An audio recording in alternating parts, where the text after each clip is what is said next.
And hello, everybody, and welcome to week 38, I believe. With all the missing weeks in a row, it's hard to keep track, but I believe this is the 38th session here of Storm King's Thunder. I am your DM Brad, joined today by James, Zach, and Mike. Hello, guys. How are you doing? Sure. Great. Awesome. Thrilled for another exciting adventure. Oh, yes, indeed. Oh, No, Zach's unmuted himself. no sign yeah. of Thor or Morton today just yet. Maybe they'll show up later, maybe not. We'll see. But for the meantime, the show must go on, and so we are going to get things started here. And we're just going to go ahead and jump right into where we left off here. So, yes, like I believe you guys were, you had set up camp. It was kind of like late in the day. You were camping with the Frost Giant, Harshnag the Grim, whom you had run into on your way to the Hill Giant lair at Grudhaug. And you had spoken with him for a bit. He had revealed that he had scouted out the Hill Giants' fortifications somewhat. Not he didn't really like stay and watch it for a while, but he had a vague idea of like what they had there, and it was somewhat surprising. But the level of like fortification that had been built, he suspected that the Hill Giants had outside help. But could not prove the matter as he did not see any of their erstwhile allies from his hiding spot, essentially. And so, as we begin here, you guys are sort of in the process of beginning this long rest. Is there anything you guys wanted to talk about or discuss, or can we just kind of move on to the, well, short rest, I guess, technically, because you're in the wild. So, at the beginning of this short rest, is there anything you wanted to talk about or discuss first, or can we just go ahead and pick up with like the next day and like kind of your plans for what's next, essentially? Let's just pick up at the end of the short rest, I'd say. Yeah, I don't have anything special. I think you're special, Mike. Okay, I don't think I have anything special to say. Thank you. All right, so in that case, you guys all finish the short rest, having waking up that following morning, and yeah, you see Harshnag sort of he's up before you, and he seems to be sort of kind of just like preparing, like putting his armor back on, his like massive set of plate mail armor, kind of like sharpening his axe. And as you sort of like awake, he says, good, you are awake. He says, you are ready then for what is to come. Well, well, I don't know if we can be truly ready since we haven't seen what we're up against, but I suppose so. I think we're as ready as we can be. Yeah. And he says, that I do not believe. There is always room to be more ready, to make better preparations, to come up with a better plan. But, Readier. He sort of says, but we can discuss this more when we get closer. We've still about a day's journey ahead of us until we arrive at the outskirts of their territory. And he says, Very good. keep an eye peeled. They've had watchmen patrols every so often. I've noticed them. Haven't seen any recently, but they're out there. Are they still using hobgoblins, regular goblins as well? And he says, I have seen goblins and orcs. And he says, I know not what other allies they court, but I would not be surprised to see goblinoids of all sorts. There, well, then Right. we should keep an eye out for smaller individuals as well. That might be a lot more stealthier than a hill giant. Yeah, so he sort of like nods in agreement. And he says, unfortunately, were I a bit smaller and less armored, it would be easier to traverse unannounced, however. There is not much I can do to that situation. So we will just have to keep our eyes open that they don't get away from us to reveal our Alexei, coming. cast reduce on him. I don't think that'll not even sure that'll even work. Nah, I think he'll be fine the way he is. All right. All right. Yeah. So you all pack up your things and kind of begin packing up the camp, putting out the fire, and basically traversing on. And so as you guys are kind of like wandering down, kind of the staying close, like relative, like within eyesight of the river banks that you're kind of like following for directions. Staying close to there, you sort of follow down the river. Can I get the three of you to make me perception checks as you're traveling down the river?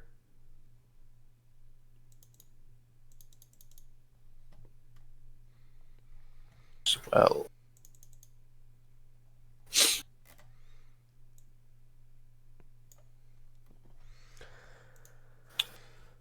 God damn Okay. it. Zach, Yep. All right. Cool. All right. So, as you lot are traveling, um, Sir Alamir and Lucas don't really notice anything in particular. Alexa, you're actually for once keeping like a pretty close eye on things. Um, however, um, even despite that, you don't see anything out of the ordinary. There are no like creatures that seem to be following you or watching you from like above or behind you or anything like that. It's actually pretty quiet through the day's travel, and eventually.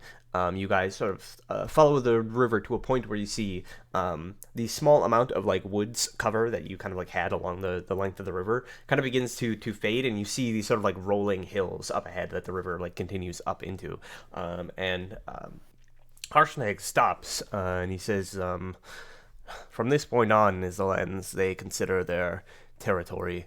And he says, "The approach will be hard to be unnoticed. We can hide amongst the hills somewhat to an extent, but they have an extensive watch network set up around their base." And he says, "I wasn't able to get close enough to get a good view, so I do not know the exact extent of their forces or what they have in store for us." do you know what the lookouts are? Are there giants or smaller creatures? He says, "I saw a large tower, but too small for giants. Smaller creatures, I imagine." He says, "I have also from time to time seen strange creatures patrolling the skies. Riders of some sort, perhaps. They looked as though they were riding wyverns."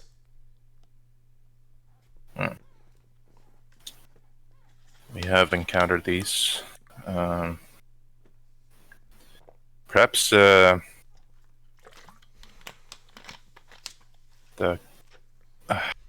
Crusaders could sneak up a little bit more unnoticed to one of these towers and see if we can infiltrate it somehow and clear a path for you to get closer. And he says, "Perhaps." He says, "If we could take out the watchmen without alerting the rest of the compound, it would certainly be a lot easier for me to approach relatively unannounced. There is still a certain volume to my approach that I cannot reduce ever much. But the hill Do you giants have- are dumb and inattentive, so..." Do you have can you draw on the ground or something how the compound looks, so we know what we're up against? And he says, unfortunately, I did not get a good look from the air, so I don't know the exact layout of the compound. And he says, I know that there is some sort of structure, a dam that has been built across the river. They've built a building on top of that, and there's a palisade wall down below. But without a more aerial view, I couldn't give you an exact description. Aerial view, you say? And I look at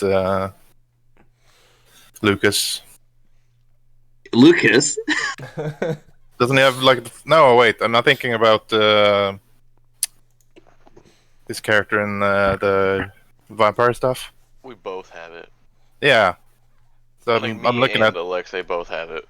Okay, well, I look at the casters then. We just so happen to have the capability of getting an aerial view. Indeed. Go hockey! All right. All right. I should say, Alexei, with your perception check earlier, one thing that you did notice that struck you as odd was that as you were traveling, there was basically like no wildlife. Like you would expect to see like deer, elk, or something along the lines like every so often, but it was just kind of like barren of any wildlife, as if it all just been like hunted down to nothing. What about birds, though? There were birds, like small birds and all the likes, but none of the like normal sort of like land traversing wildlife. Yeah. So mind, yeah, hockey. you send your hawk sort of up into the air to sort of like fly ahead, and Harshnag kind of like gives you like a vague direction from here of where to go. Yep. And kind of just follow the river. And as your hawk flies over, can you go ahead and make a perception check for me? We'll see how good of a flyover your hawk gets, how much information you get out of it. Has advantage on wisdom perception checks, so. Oops. 22.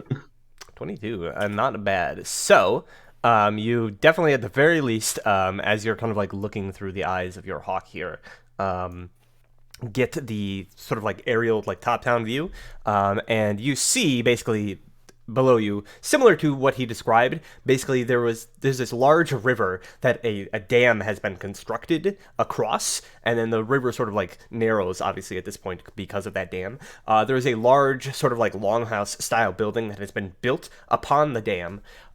In the middle of the river, there's kind of like this island, almost like this rocky outcrop, upon which this like large wooden watchtower has been constructed. You see down below that, there appears to be like a small kind of like thatch roof building of some sort at the base of the dam. That's kind of like away, and then on the other side of that, on the other side of the dam structure, there's kind of like this ringed palisade wall, and I will show you all of this as the sort of like basically the bird's eye view of what you see as you kind of Wow. fly over it. I don't know why, but I did not expect Groot Hall to look like that. And you can see with your score, you notice basically the following. Down in the palisaded area where the tents and like the pens of sheep are, there are probably, as far as Hockey can see, like half a dozen orcs that seem to be encamped there. There is a hill giant, like basically just inside the door of the top portion of the building, who seems to be kind of like on lookout. There is what appears to be a couple of goblins and like a hobgoblin down by the smaller sort of like thatch roof building, and there are some hobgoblins in the watchtower. From where were we approaching? So you're kind of south of this. So like you're following along the river, so you see where the river goes. Like you're to the south because you're like you were following along the river, but you're still like quite a ways away because you're trying to like stay hidden for the time being. Yeah. Okay. Oh yes. Once Hockey sees all those things, I'll relay that information to the party. And I'll say, so how are we going to approach this? Well, we do have invisibility. But if what you're saying is correct, there's a lot of open terrain between us and the Yeah. compound. And he says, there is a great number of hills, but I would say that at least a mile away from the compound is nothing but flat terrain. For the most part. What about the water? It says, there's quite a strong current, especially with the river channeled so through the dam. I was thinking if we can get around, so we come from the north of the compound. Let's make our way across the body of water coming from the north. And he sort of says, I think it would prove even more difficult to hide unless we traveled very, very far north. And that watchtower has eyes for quite a distance, and the river is even flatter than the land.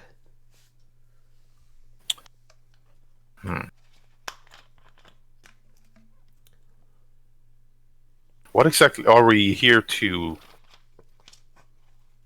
destroy the compound? Or are we here to Technically, kill a certain person? we're only here to really scout. Yeah. And he says, the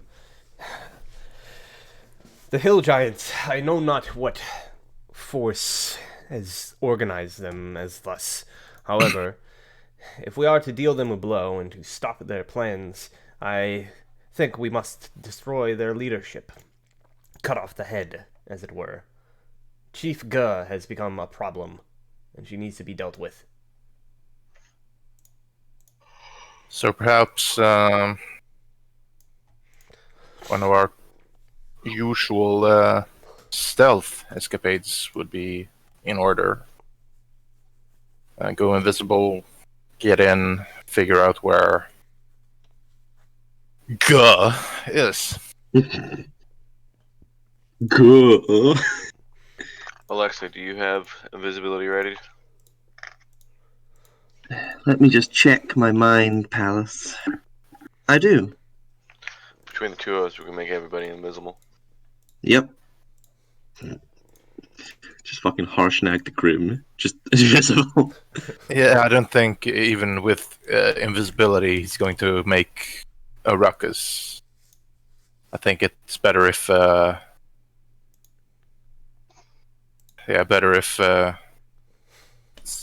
if Lucas and perhaps Breyork goes in as per usual. They are the most stealthy among us, most quiet and nimble. You might get What? an upper waist coast. And, yeah, Breork just sort of nods and says, we got a good view of what their forces were outside with that flyover, but we could use another round of scouting, see what the scenario is inside. That's for certain. Yes, and identify if Chief Guy's present right now and if there is any way for us to get to her. Does Breyork speak giant? Yes, he does. Oh, someone does, I guess. I guess we can go in. Good luck. Breork just sort of like pats you on the back and says, now, Lucas, don't sound so dejected. Think about it. This is probably one of the most important things we could be doing. Doubt it. Just don't die.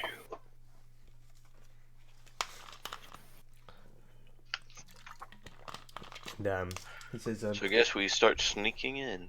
all right. You're going invisible, right? I have 2 spell slots. I'm not going invisible unless I fucking have to. So, yes, you guys begin to head in, just sort of all sneaky like. All sneaky breaky like. Can you make a stealth check? That is a sleight of hand check basically the same thing, though, right? You got Oh, the same bonus. okay. Yeah, I do. If you got the same bonus, then we'll just keep it. All right, very good. So as you're sneaking up, you kind of like with Breoric with you, who's kind of like a ranger and kind of like knows the lay of the land and how to like best make use of that. He's able to like notice like the subtle kind of like differences in terrain that will keep you obscured from the line of sight of the tower as you kind of like approach to the base of this building. Now, where exactly kind of like are you looking to like approach towards? What's the most important looking area? Well, I mean, there is a big sort of like building built on the dam that looks pretty damn important. That But looks like it, then. there's a couple of ways to get there, right? So there's the building is sort of central and it's built on top of the dam. Scaling the dam would probably be like a bit of trouble, especially because like water is kind of like it's not perfect, so like water is leaking through and making the whole thing slick. There does like from the flyover, Alexei saw there was a like a ramp that led from the palisade, like the blocked in section, up to like a front door, and then to the back there was this kind of like ladder that climbed up these rocks to where the watchtower was, and there was sort of like a back entrance there that led into the building as well. Why the fuck are you blowing your nose so loudly? Oh, sorry.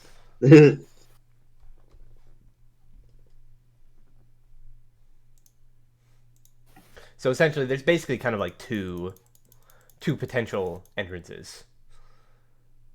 One on the east and one on the west. The one to the east is the one that leads like from the encampment where all the orcs were, like up a ramp to the main door, and the one from the west you basically like climb up a ladder along the sort of cliff edges, and then there's kind of like a back door there.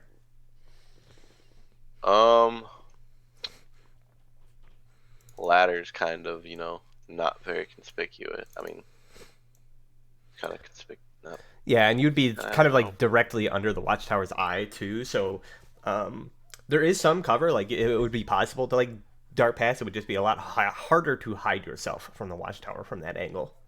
Yeah. Then again, the other way you'd have to sneak directly through the orc encampment. Yep. And the orc encampment What is do you the think, bro? the red tents. Yeah, so like the tents with the palisade wall around it. Yeah. What do you think, Breoric? And he says, well, either way is going to be difficult. He says, but from what Alexei said, there are far more enemies through the encampment than there are in the watchtower. Plus, if we chance to stay hidden, perhaps we could take out whoever's in the watchtower, assuming there's not too many. Let us try the watchtower. You could spend your invisibility on infiltrating the watchtower. I could. And yeah, so he sort of like nods. As you get closer, you're now kind of like within range that you can like see visually. It's like impressive, like, and like scale wise, this building is just like massive. Obviously, it was built for like hill giants, so the whole thing is like huge, despite being like a 1-story quote unquote building. And as you get closer, you're sort of like approaching from the left, traveling along the cover as best you can. You see up ahead of you, just before you get the cliff, there is a freestanding building with mud walls, like a 50-foot high arching straw roof up ahead of you. And you see there's sort of like a warm glow, kind of like this pulsing glow coming from the interior of this building. And there's like smoke coming out from like this smokestack towards the back of the wall. You notice outside there are a number of like barrels and kind of like tools kind of arranged. And there's a couple of goblins that seem to be sort of like very, very poorly kind of like dragging some like this barrel back into the building as you kind of like get a bit closer. And Brick sort of like points this out, and he says, seems like they're going to take a while to do whatever they're doing. And he says, they seem distracted, though. We could probably just sneak past them real quick. He says, what do you think? Want to take a look and see what this building is, or just pass it by? I hate to leave enemies at our back. I imagine taking them out would cause too much of a ruckus. I'm just gonna cast invisibility. All right, are you gonna cast it on yourself and Brick then? Yeah. All right. So the two of you sort of turn invisible, and he says, well, that was a third option, I suppose." And he kind of very quietly begins to move ahead, and he says, let's move quickly. We'll reconnoiter at the base of the cliff." There you go. All right. So you two make your way around the building. There's like a little trail around the building, and at the base of the cliff, you kind of like wait for a bit before you kind of like hear Brick going like, "You there?" I'm here. Right. And he says, "I'll head up first." And you hear him like grab the rungs of the ladder and begin. And it's like this pretty like rickety, like poorly built like wooden ladder. It looks pretty like sus. As you see him kind of like climbing. In fact, like you can actually notice him climbing because the rungs are kind of like bending a little bit as he's climbing up, and he's just like, "Normally, under these circumstances, I would never trust a ladder built by a goblin, but I don't really have a better choice. God, No, I hope you do this. not. God, I hope this thing doesn't break." And he begins like making his way up. And I assume you shortly follow after. Mhm. All right, and as you are doing so, you two reach the base of, or the top of this first sort of a cliff, and this is the level on which the building is built. You see up ahead, there's another sort of like circular plateau that the watchtower is built on. There's another ladder that leads up to that area, but there's like a pathway that's kind of been like not necessarily carved, basically just created by lots of movement. So there's like one that leads up to the base of the watchtower with the ladder, and then there's one that leads back around. There's sort of like a little bit of the building that sticks out. It leads around that and to like this wooden kind of like pier that seems to lead up to like a curtained doorway. I guess we keep going. And Burek sort of says, "Which way do we want to check? Do we want to check the watchtower, or do we want to head inside?" Let's look at the watchtower first, so we know what we're dealing with coming up. He sort of nods and moves up. There's like a little tree there. He kind of like moves up behind the tree to get a glimpse at the watchtower. And as he's like standing there, kind of like watching, let's see here. You're kind of like following up. Do you just like, you can't see him, so like, what do you do? Do you just like go up to the base of the watchtower, or what? Yeah, I just go up to the base of the watchtower. All right. Yeah. So you hear him and say, "I'll stay here. See what I can see from down below, while you get a closer look." Let's get a closer look. All right, so you move up, climbing up this other ladder. Again, it's maybe like 40, 50 feet, because this watchtower is basically built above like the rest of the building. And so yeah, you go there and you get to the base, and there's kind of like a 15-foot maybe like base.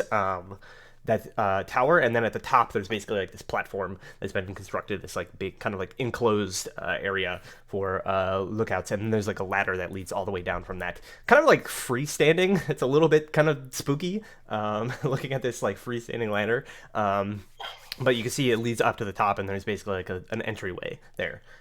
You don't see any other entrances to the tower. Like there's not like stairs inside, right? There's just it's a ladder up to the top, and then the bottom is just to support the enclosed position up above. We'll carefully climb up, see what's up there. All right. So as you make your way up, you get maybe about like 15 feet from the top, as you're carefully climbing up, before you begin to hear voices. Obviously, you don't understand what they're saying. They're just talking in this sort of like. Yeah, they're while you're concentrating on invisibility. Yeah, they're talking in this sort of like harsh, kind of like guttural language. It doesn't sound like they're low pitched, so it doesn't sound like goblins necessarily. It sounds like a bigger creature, just due to the pitch. But obviously, it's not so deep to be giants. So probably some sort of like medium, kind of like humanoid-ish kind of creature. And as you kind of like climb your way up to the top of the ladder, like peeking over the top, you see the sort of like greaved boots of. Several figures kind of in the watchtower. From the entrance, you can see two. There's one sort of like on the eastern wall that seems to be watching out that way. They have a dark red skin, sort of pointed ears, black slicked back hair. They're wearing heavy sort of like metal armor that seems rather crudely fashioned, but still quite impressive nonetheless. And they have like a longbow out, and they're like keeping an eye out to the east. And then there's another one that seems to be doing the same to the north. And they're both like talking, and they seem to be talking to other creatures in the room. So you assume that there's just more than those two, because they occasionally like glance back in like a different direction. Okay. And what did you say they were again? They appear, as you're kind of like looking a little bit closer, you get a better look at them. They appear to be hobgoblins. They have like dark, kind of like reddish orange skin. All right. So it's manned by a group of hobgoblins. Okay. We'll go back down. All right, and as you're going back down the ladder, you hear this kind of like screeching noise coming from like to the northeast. And as you look, you see basically descending down from the sky this wyvern. Descending down towards like the building and like towards your position almost, and mounted on the back you see another hobgoblin, and the wyvern swoops down, landing at what appears to be this like crude dock that has been built at the back of this hill giant structure. It lands there, and the hobgoblin like dismounts, and the wyvern kind of like just stays there. Okay. I'll continue back to the bottom and meet up with rework. Very good. Yeah, so you continue to the bottom and maybe go like, brick, and he says, yeah, what'd you see? I saw what looked like a few heads sticking their eyes out there. It's manned by a bunch of hobgoblins. And he says, I see. We also have a perch from wyverns up there. And he says, wyverns, eh? Dangerous beasts they are. Best we steer clear of those. How sturdy do you think that the dam is? It looks like it's not very sturdy, right? Briark takes a look and he says, well, I'm no engineer, but he says, what I know of hobgoblins, they're fairly good at this sort of thing. It may not look like much, but it's probably sound structurally. So Even maybe, if you throw a couple of Alexei's fireballs at it? and he says, given how damp the wood is, I highly doubt that it would cause much destruction. If you're gonna blow out this thing, you'd need something a lot bigger. Let's go look at that main building. And he kind of like nods and says, I saw a curtained doorway back there. Thought I saw a goblin step outside for a bit. And he kind of like begins, you hear his footsteps as he kind of like carefully moves away from you towards the back of the building. And yeah, you see there's basically like this pier that's been built, because the building is built on top of the dam. So there's like a little bit of a drop. So there's like a wooden like bridge that has been built to the building itself. And then there's this curtain hanging in the doorway there. And as you like get closer, you can see the curtain kind of like move aside a little bit, as Briork is obviously kind of just like looking in. And you kind of move up behind to get a good look inside as well. And you see what appears to be this large, just like filthy room covered in mud, with dirty pots and leftover food kind of like scattered around the floor. A lot of the food is sort of like crawling with these like maggots and the likes. There are like bones and discarded corpses kind of like scattered around. And in the center, there's this like open kind of like crackling, dome-shaped fireplace that seems to be like burning, and in the dim light you can see there are several goblins that appear to be tying what looks like a halfling around a wooden spit, but having quite difficulty. The halfling is like struggling greatly as they're like tying him to this wooden spit, and then one of the goblins is sort of like stoking the fire with these bellows. How many goblins are there? There are 6 in total.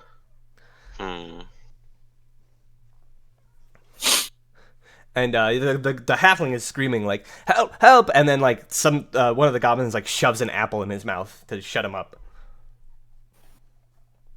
Shoves an apple in the mouth. Nope. Now he's just like. You could just spit it out. Do you speak goblin? I asked Briork. And he says, unfortunately not. Didn't really encounter much goblins down below. You do speak giant.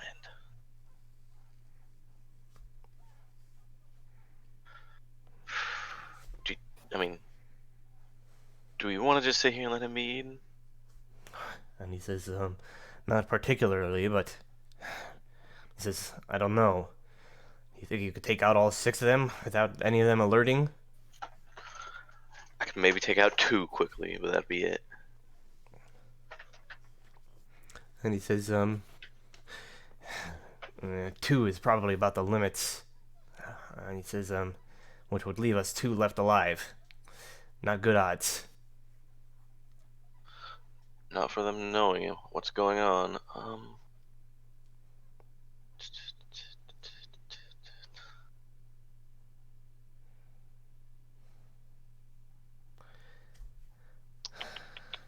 And it seems like, he says, it seems like they're having some sort of struggle getting him ready. I'm not sure how much time we have before he, ends up his dinner, but... What did the outside of this place look like? Basically like this big, like, flat longhouse, like I showed you. Okay, that big flat log house. Yeah. Built on top of the dam.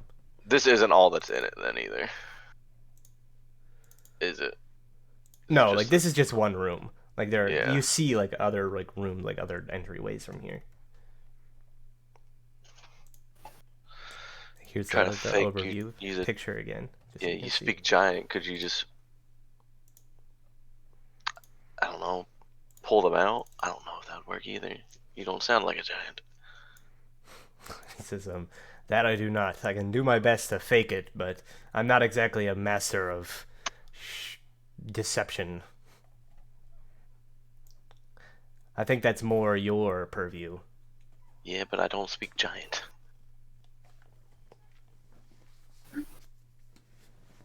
He says, we could try to create some sort of distraction or buy us time to spirit him away.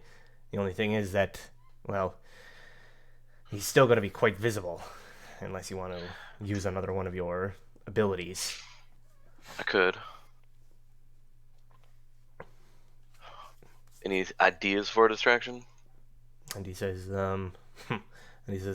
I don't know, a loud noise somewhere just outside the room.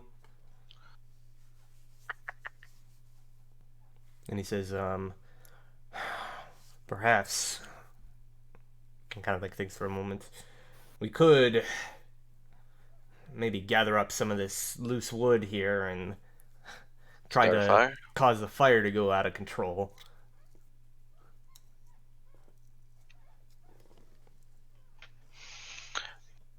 It's all we got to go on now. Let's do it quick. And he says, right, well, and he kind of like looking around, he's like, try to find something that's not entirely damp. And he kind of like begins looking around. Although, maybe maybe the smoke might, you know what, try to find some real damp shit. There you go. And he starts like looking around, like rummaging. And you see occasionally like a stick gets like picked up and like disappears. Damn straight. And so he goes around like gathering. Can you make an investigation check for me as you're kind of like looking around, just like looking for wood together? I'm very good. That's still a 21. 21. I rolled a 19. All on right. the Yeah. first So one. you managed to like gather up a lot of wood. Like damp enough that it's gonna create like a lot of heavy smoke, but not too damp to the point where it's not going to like burn. You like pull some like loose sticks out of the top of the dam structure. Looking around, and you gather like a good like portion of it, and you hear Breark says, find some good stuff. Right. Let's get in there. Yeah. And he sort of ducks through the curtain quickly. Okay, let's go. All right. So as you like move up, you can see now, like yeah, there's a couple of different entrances in this room. You see to the back wall that kind of like leads out the back of the building. There's like another curtain doorway. There's like 2 open doorways. One that to the east, like the southeast, and one to like the southwest that seem to like lead into other rooms. And you see light kind of like shining through from the doorway to the east, and there's a loud noise now that's kind of like echoing through. You can like hear speaking of some sort, and as you're hearing this, Brer says, "Giants, I can hear them." He says, "Let's make this quick." Yeah, so you move over to the furnace now, sort of being silent, and yeah, I guess you see basically like suddenly like a bundle of sticks kind of like appears and like enters into the fire and it begins to like build up. Yep. I assume you similarly kind of Follow like suit. dump all the wood into the fire. So you do that, and after like a few moments, like it kind of like begins to crackle, and then suddenly the flames like surge like upwards as the as now like it's been kind of like over fueled, and heavy like deep heavy smoke begins to like billow out into the room, kind of like filling and overwhelming the the ventilation, quote unquote, here. And immediately as this is happening, nothing like happens immediately. Like, the goblins are still like arguing and like struggling with this halfling, whose eyes just like go wide as he sees this like fire happening. And then suddenly one of the goblins like turns to like stoke the fire and just like screams in panic as it like notices the fire just like going out of control, and like begins like shouting to the other goblins, who immediately like drop the halfling on the ground and begin like scurrying to the corners of the room, like looking for something to like control this fire. And then the halfling is just sort of like there, kind of like lying in the mud, still tied to like the stick, like his arms and legs are bound to the stick, so he's just like lying in the mud in refuse, just like is trying his best to like keep his eyes shut so it doesn't like get inside his eyes or anything like that. Um, So they haven't like left the room, but they're like kind of like currently like scurrying, like trying to find something to like deal with this fire. And the halfling's just kind of like lying in the center of the room. all right. I'm gonna like. I'll obviously tell Brewer to be close because if I'm gonna recast invisibility, he's gotta be there as well. Yeah, he says, now's the chance, and he says, and you like, I guess you kind of like feeling, he's like, where, he's like reaching out to try to like I grab grabbed you. him, or Alright. I tried to grab Well, him. yeah, Obviously. like so you struggle for a bit as you're both just trying to, and eventually like you like grab each other's hands, and he says, right, let's get over there quick before they notice Alright. something. I'm gonna go up to the goblin. I'm not goblin. Halfling, and like I'm gonna whisper in his ear, like, I take hold of the apple and keep it tight so he doesn't make too much noise when I whisper in his ear, like, we're going to get you out of here. I'm going to turn you invisible. Be very quiet. Yeah, so you just see like this look of kind of like surprise on his face as he's kind of like tears are kind of like pouring down from his eyes, and he's like kind of like and he's like not really sure what's going on. Do you cast invisibility? Yeah, I'm gonna recast invisibility on all of us, and I'm also going to bring out my mask of Carrymore so I can just pick this man up without like having to Sure, you yeah. know, untie him right now. Yeah, yeah, easily. Yeah, so you sort of like slip the mask on as you kind of cast invisibility, and the halfling like disappears. You see the goblins are still sort of like rummaging around as you like pick him up, and it's a bit awkward. Like you have to like basically pick him up like you're holding like a big like group of logs or something like that, because he's like all tied up, so you can't like just sling him over your back or whatever. You just like hold him in front of you, almost like Princess Carrie style. Damn straight. And yeah, so you like pick him up, and Brayer's like, right, well, I think since we've got this guy in tow, we should get out of here, drop him somewhere safe. Make our way back. How long did it take us to get here? Not too long. Like, you were stopped pretty far away, so it maybe took you, I don't know, like 15, 20 minutes just to like get to the point. Like, you don't want to continue on, see what's more deeper inside? And he says, well, I, if you want to, you can, but here, I'll take him back. There you go. And he grabs, you pass out the halfling, and he says, just do your best not to get caught, Lucas. No promises. And you hear him sort of patter off. As he's doing this, as he like runs off, you see the goblin, like one of them like lifts up kind of like this like pot or whatever, and kind of like begins like banging it like loudly to get the attention of the other goblins. And they all turn, and then they like see, basically they all look where you are kind of like standing sort of, and where the halfling has just like disappeared, and they all start like again like screaming and yelling to each other, like just in a panic, kind of like looking around.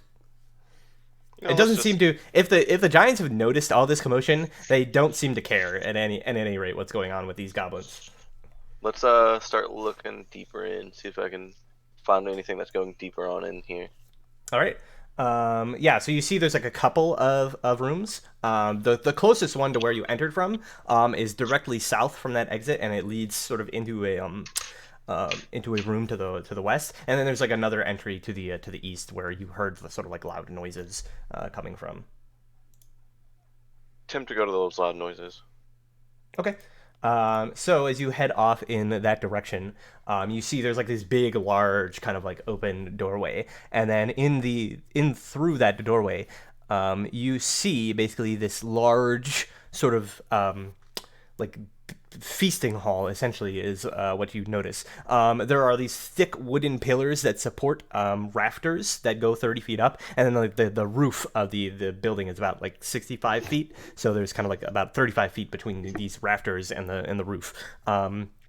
And you see in the northwest and south walls, so basically like directly above you, and then to the north and south of this room, there is a walkway, like a wooden walkway that seems to like lead around, and the walkway is about like 20 feet above the room.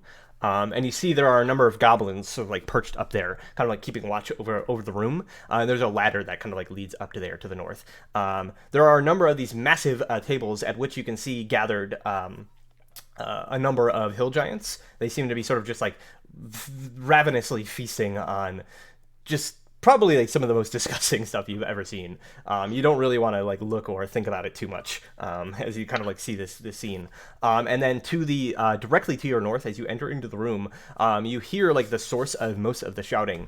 And looking over, you see what appears to be 4 ogres, sort of like knelt down at the base of what appears to be this massive sort of wagon that has been set in the room here. The wheels are sort of like kind of like angled inwards, and the axle looks as though it's like about to crack, and the wagon itself is sort of like almost like bent inwards, and you see sitting in it the most massive hill giant that you have ever seen. This female hill giant with kind of like bits of like bone and food caught in her hair. There's like this sword that's like been rammed through her nose as like a rudimentary piercing. She's wearing like a necklace of like discarded weapons and humanoid skulls, and she has like a well like as like lodged on her head as like some sort of like hat essentially. And she is just like the most like obese looking hill giant you've ever seen. In fact, like looking at her, you're not even sure if she could even move from the spot she's in right now. That's just like how big she's. More round than she is like humanoid shaped. She's like Okay. yelling and screaming at these ogres that are like kneeling in front of her. That seem to be like presenting her some sort of like food essentially, which she Sound like good. rips from their hands. That's all I needed. I'll start making my way back. I just wanted to confirm that Go was here. Yeah, but looking around, you can see her, the 4 ogres, there's goblins around the top, and then you estimate probably in the vicinity of like 5 to 7 hill giants scattered around the room, kind of like eating. Yep, 5-7 hill giants, a lot of goblins, ogres, and Go. Let's get got. All right, so you make your way back out. Mm-hmm. Very well. So you make your way back out, moving down the cliff and exiting, and eventually sort of make your way back. And after maybe it's about 40 minutes by the time Lucas returns to the encampment. And Briark as well, kind of like returns. And you see basically like as they kind of like return, kind of like turning back visible, Briark is like carrying this halfling that's been like tied to a to like a spit roast stick essentially, who he like places on the ground and begins like untying the ropes, pulling like the apple that's been shoved into its mouth. And the halfling is just like kind of like screaming in panic, like not really sure what's going on. And Briark's just like, calm down. What? I thought, what happened? Who's this? How do you... Lucas got turned into a halfling. Lucas, you're there. We some goblins were about to eat him. Ah, Huh. let's see. Should we do something about that?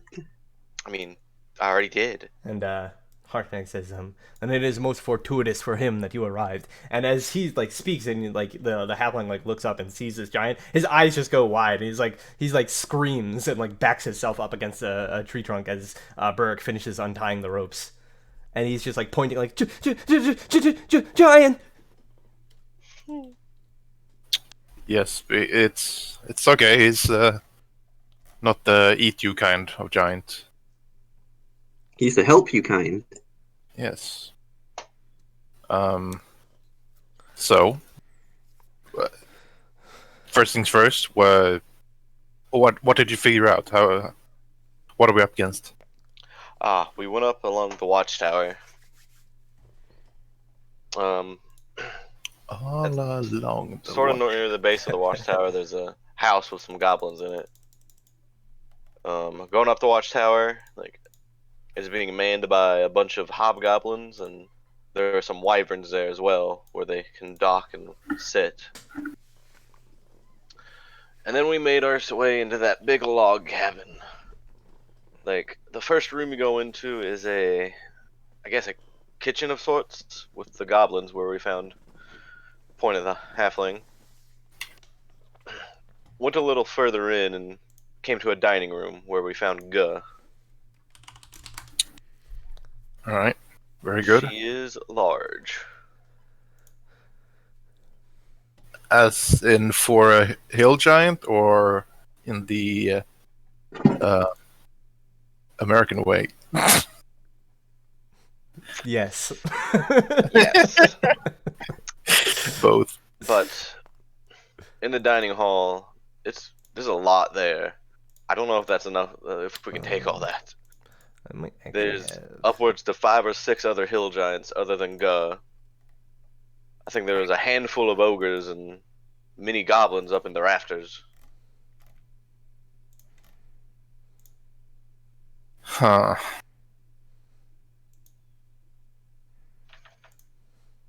Yeah, I don't really. I mean, we could try the usual tactics. Try to cause some kind of diversion, get some of them out, deal with them, rinse and repeat. But yeah, I don't. That seems like an awful lot of bodies to cover. There you go, Zach. You should be able to see what what you saw. Oh my fucking god. What is it?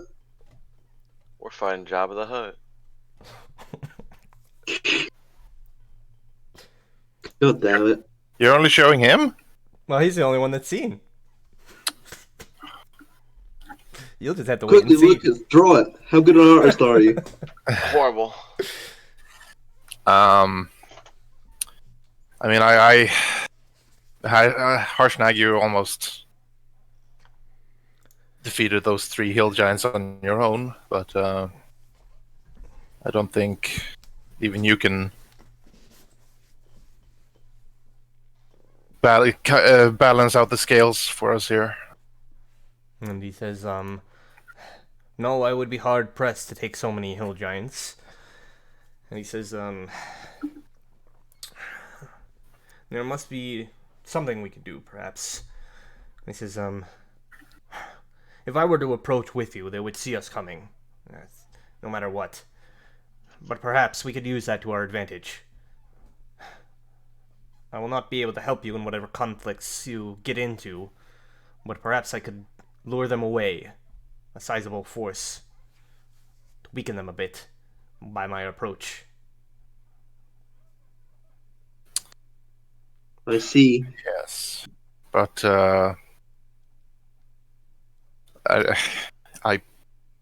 I think you might be overestimating us a little bit. Unless all of the giants and a sizable part of the small creatures follow you, I don't think we'll stand much of a chance anyhow. If we have to fight both Ga and one or more giants plus a bunch of others, I don't think that's something we can. What if we just make sure to kill Chief Gar first, and then flee? Without their chief, they'll surely collapse away.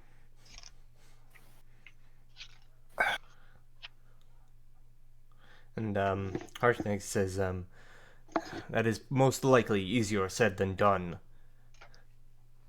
Though she I'm though not she much might of an assassin. look as she does. She is chief of the Hill Giants for a reason. Thought it was just because she was fat. I said, well, they do respect strength, but in their culture, size is equivalent to strength. He says, and in some regards, that is true to a respect. And he says, the larger a hill giant gets, the stronger it becomes. Such is the way of their ordning. Hmm. Hmm. We could, over a span of months, spike her food, make it extra high cholesterol, and just pray for like a cardiac arrest or something. Yeah. We could What if we like set up? What if we set up a perimeter and kill anyone that tries to leave?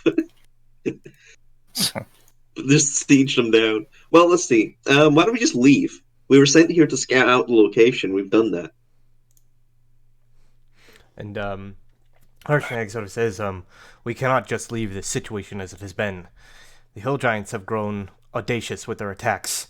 They are a threat to the farms around this land. I cannot in good conscience allow them to continue what they've done. They must be stopped, here and now. But we could get some help from maybe some people in Golden Fields. And he says, it would take too long for them to arrive. Who knows what sort of damage these hill giants could do in the meantime. Hmm. Alexei, how far can you reach with your fire magic? Let's see. Fireball has a range of 150 feet. Firebolt has a range of 120. About 150, 120 feet, depending on the spell. What if we were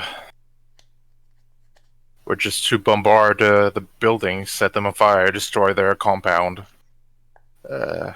If we could cause a collapse in the main building when Ga is in there, that might cause panic, cause damage to them, weaken them, and after which we can put your plan into works, Harshnag, where they see a bunch of explosions happening, then the first thing they see is you, because of your size, and you drag them away, and we could sneak in and try to attack somehow. As you're sort of like saying this, Briork sort of says, if I may, for a moment. And he says, I got a good view of their construction there. It's going to be difficult to set aflame. And he says, the outside of the building is caked in heavy mud, and the logs themselves are extremely damp from the water flowing through them. Any fire that started is sure to be extinguished quickly, just due to that fact. If we're going to destroy the dam, as it were, or cause damage to it, it's going to have to be from the inside. I was more thinking of the building itself, the roof, and I'm pretty sure Alexi's magic is, at least the large fireballs, they are quite explosive. They could cause a lot of damage just from the impact itself. Sort of like thinks for a bit. And says, perhaps, but it would be a shame to lose such powerful magics in the battles to come. And he says, I was going to say, I think doing that wouldn't leave me with many spells for the actual fight. he says, Also, I'm not convinced that bombarding the roof is going to cause as much damage as just bombarding the enemies would. also want to point out that all these plans have us just killing Ga. That doesn't solve the problem. We kill Ga, and there's still a bunch of hill giants roaming around. They're just now leaderless. Yeah, but like, if they're just roaming around leaderless, then that's like what hill giants have been for, centuries. Everyone knows how to deal with that. But the problem is that they're organized. Still going to cause problems for the local farmers. Not as big a problem as what happened in Golden Fields, though. Yeah, organized attacks. I mean, are you saying that we need to commit genocide and Yeah, I was kill about every to say, single like, hill giant? you should genocide them right now. Because that's the only reason. That's the only way to forever stop them from doing anything to humans.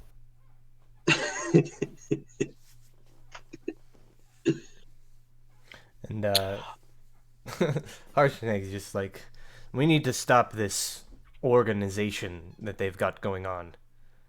To send them back into Exactly. chaos like they are typically. At least then they don't pose as much of a Yeah. threat to the realm as a whole. I wonder if there would be a way to lure out the chief in some way. From Lucas's description, she doesn't seem to be moving very much. No, I feel not like really.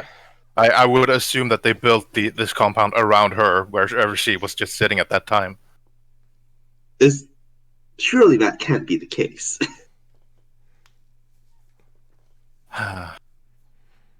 What does Mr. Grimm say? He just sort of like shrugs. Harshnag, let's say if you were one size category larger, how many giants would you be able to take on by your lonesome? And he just sort of says, well, size isn't necessarily an intrinsic merit. And he says, perhaps it might scare some of them off, just due to their own beliefs. But I don't think it would, unless it bolstered my strength to a startling degree. I don't think it would necessarily benefit me that much in this. Well, Does your enlarged magic bolster strength, Alexei? I think that enlarge reduce only works on humanoids. you cause a creature or object you see Work within on range. all creatures? Oh, in that case, then yes. Could Yeah. Does it affect strength?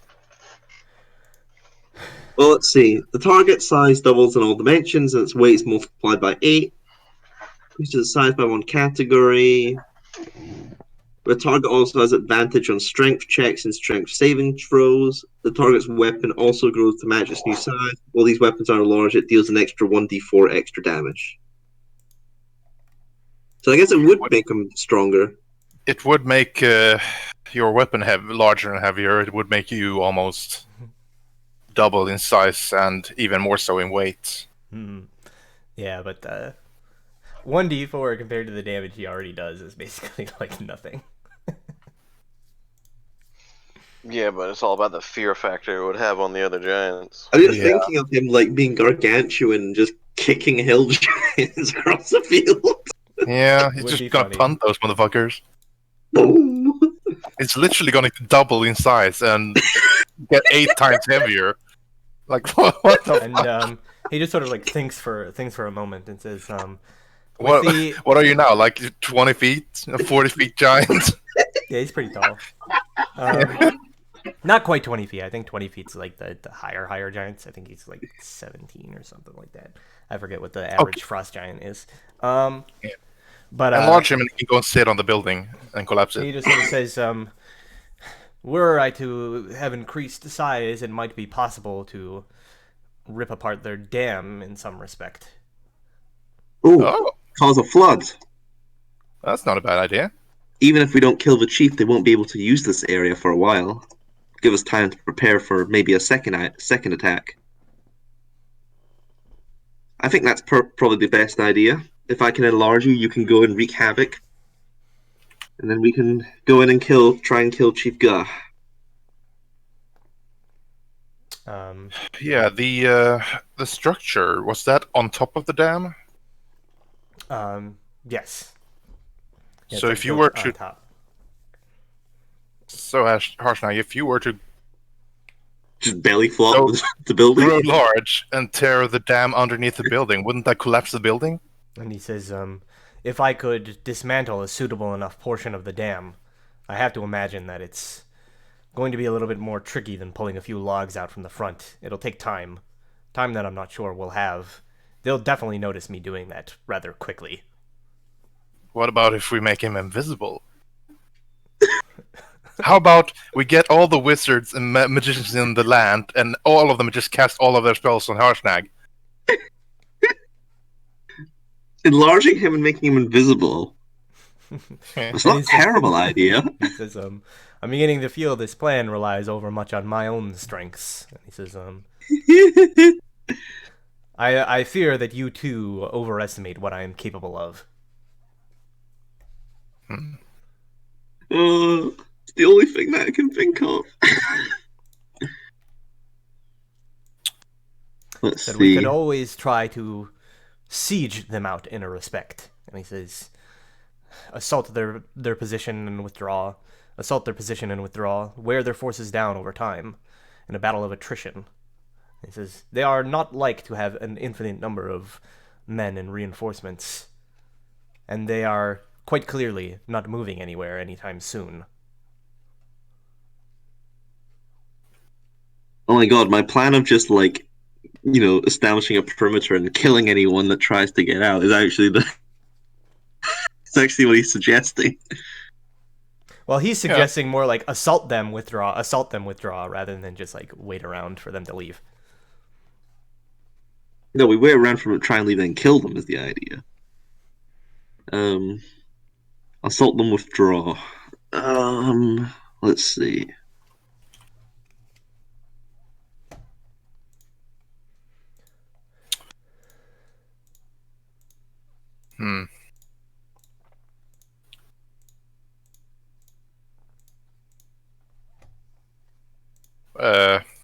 Alright, while we're simmering on that... sorry, did you say your name, little fellow? No. He's just been sort of like here, like wide-eyed as you're all like discussing, and he just goes, "Oh," and he says, my name, I'm genocide and magic, genocide magic, and all this, like making a giant like huge, and he's just like, "Oh, I'm Roderick Hilltopple," and he says, "I have a farm not far from here." And he says, the giants, they raided my farm and took me captive. And he says, stole all my sheep. I'd very much like my sheep back. I can't, without them, my livelihood is gone. He says, I must retrieve some. They've plenty to spare. Oh! Maybe that's the plan. Maybe we need to take their sheep. That's their only food source.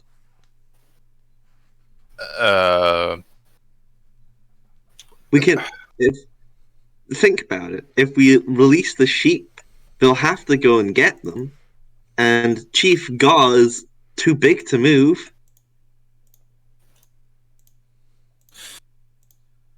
Yeah, that's not a bad idea, but if we take their source of food, that might make them attack more places. Well, we're only going to let the sheep out, so they have to go and get them. And then while they're going to retrieve the sheep, we kill Chief Gaw. Yeah, Harshnag sort of scratches his chin and says, that might not actually be a half bad idea. And he says, the hill giants do value their sources of food. Were we to let one of them escape, surely Chief Gaw would order many of the hill giants to chase after them, to retrieve them. It would buy us some time and weaken their defenses for a bit. She's unlikely to send all of her men out, but it would substantially reduce their forces, I think. Do that, and then send you in to pull out the other ones. That's not a bad idea. Sorry, Roderick, was it? Yes. Do you know where they I've took just your been. sheep? This whole topic of conversation has been. It's just, there was some pens. I saw as they were dragging me through, within that encampment beyond the wall, a number of them. And Alexa, you would remember from like flying over with the hawk. Basically, like the inner sort of like part of that like palisade wall, there are a number of like sheep pens basically built around the perimeter inside of the wall. Yeah. Okay. And there are probably like hundreds upon hundreds of sheep there. Yeah, I like to know this. Yes, I know the pens you speak of.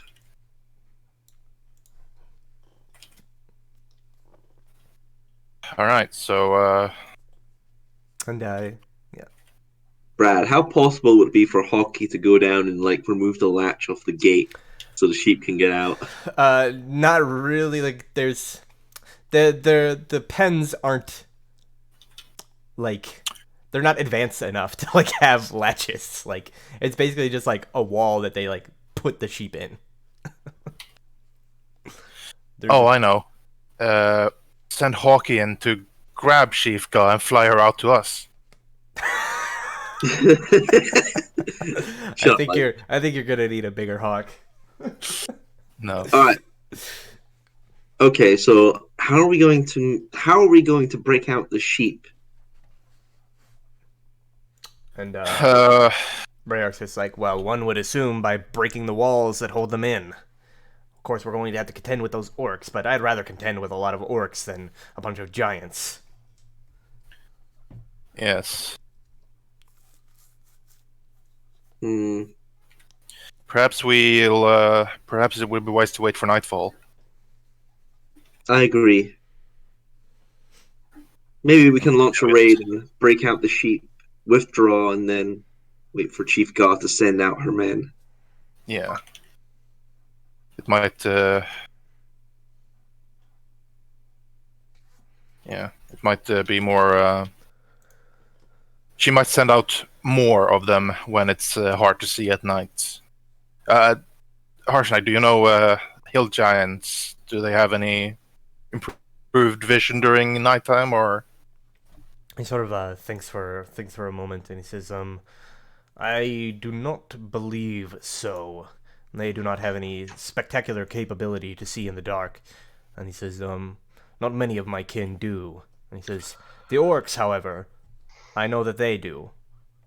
Sometimes they are nocturnal creatures. Right, yes. But it's not as bad if the orcs do it, because they can cover ground as well as the giants. All right. Guess we wait for nightfall then to begin a sheep raid. Didn't think I'd ever be rustling sheep in D&D. Yeah, that's I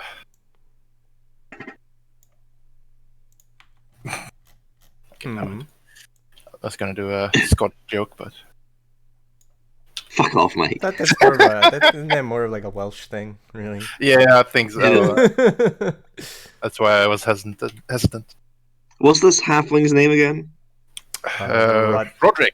Sir Roderick. Riley. Sir Roderick Payne. Roderick Hilltopple. Yep. Roderick Hilltoffel. Yep. So where are you from, Roderick? And he says, well, like I was telling you, I've a farm maybe about 30 miles from here, judging by how long they dragged me. Up in the Desert Valley, closer to Belliard. Oh, I see. Did you live there on your own? And he says, yes, for now. I got the farm from my pa. They both passed away, my pa and my ma. I haven't really found, the right one for me yet. I'm still young, still got a lot of years ahead of me, though. But we don't have to worry about finding anyone else that they might have taken from your farm. He sort of Yes. shakes his head. Unless they took them from some of the neighbors. But I didn't see anybody else. It was just me. Did you like any of your neighbors? Not particularly. Oh. Fucking hobbits. Well, I guess after you get back, then you're going to be a little bit of a land baron. He says, I'm not really sure I could legally get away with that, but we'll see. He has considered it. I think Roderick the Giant Slayer would say have difference to that. Well, no, we didn't say nothing about slaying any giants. That was implied. Roger just goes back with like Chief Guy's head. Sure, you don't want to give me your land? Said, I think I'll just wait in a prime location to corral some of these sheep as they come running out. You know what the you know you know the giants will be chasing them, right? They He have to, says, I'm aware, but I think I can. I'm better at wrangling sheep than they are, I would wager. I see. Well, if you're sure. All right, let's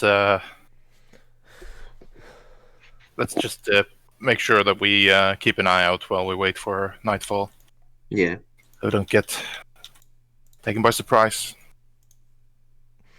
Very well. So, as you all begin waiting for nightfall, let me go ahead and see here. Hey, Sir Alamir. Yes. Yeah, I'm like whispering to you.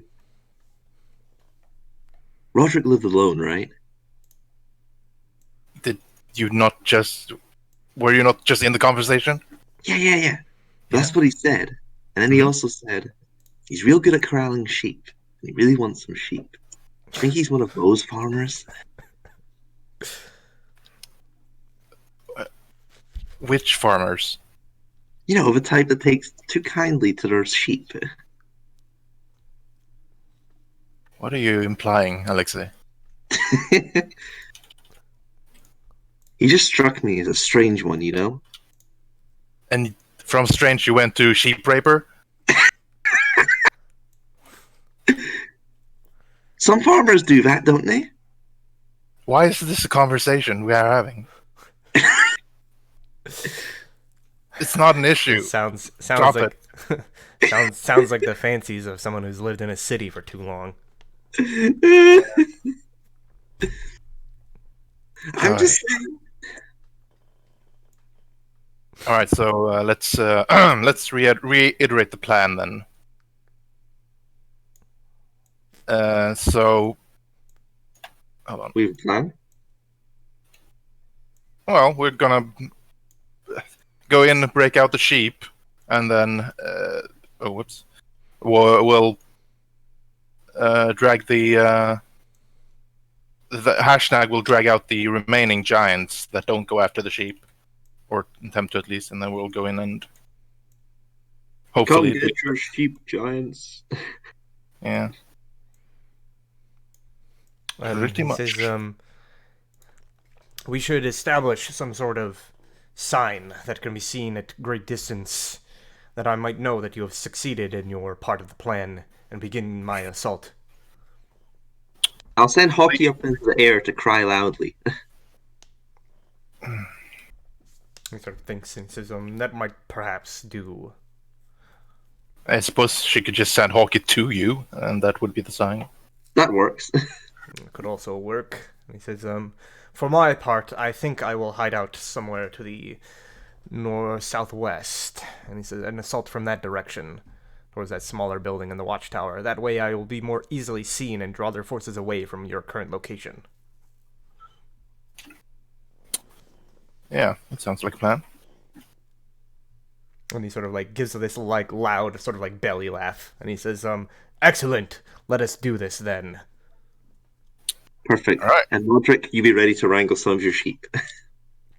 And he sort of like nods and says, don't you worry, I will be nowhere close to any of this fighting. All right. Is it nightfall? Yeah, so as the day sort of like passes on, you guys wait around for night to fall, and eventually it does in fact begin to come as the sun is setting this sort of like orangish red hues in the sky, and darkness begins to take over.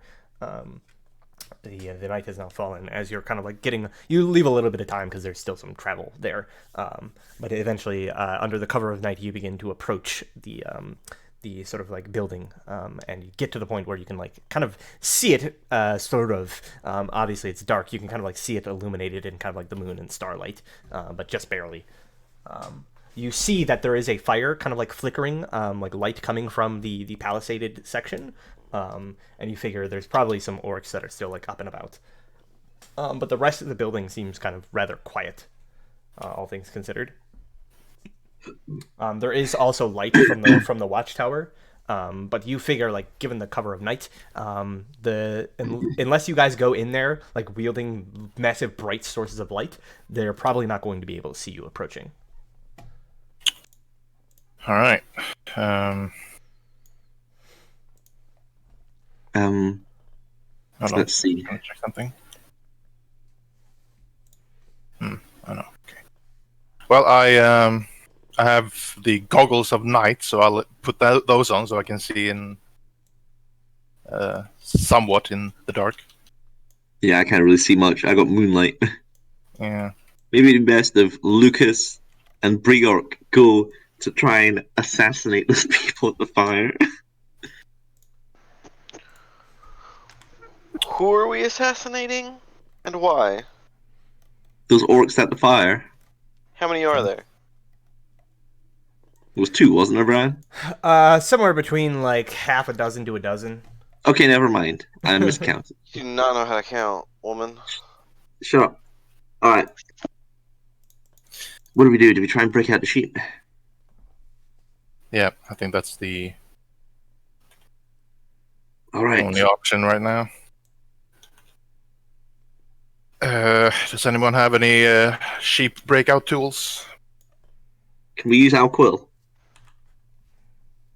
Can we just I throw I- out Quill to them? He can be a distraction. Yeah. He can. We send him up, and he can read from the holy book to them. Preach. Yoko has a holy book. Hmm. All right. No, I think I can probably do some damage to the fences with my polearm. Yeah, from what you saw, like they're pretty like crude, so like a weapon should be able to like you could smash them apart or just like. Oh, like, can they burn down? A couple of people. Well, I mean, you'd probably burn. We down don't want the whole... to drag attention. Yeah. Jesus, Yeah, Alexei. it'd be a little bit. Sorry. So I just I fought a fire. You know, like a couple of people working at it, or just like weapons or whatever, would probably be able to break the fence apart. Well, I should probably do this before I forget. Yeah, that's clever. Clever girl. Clever girl.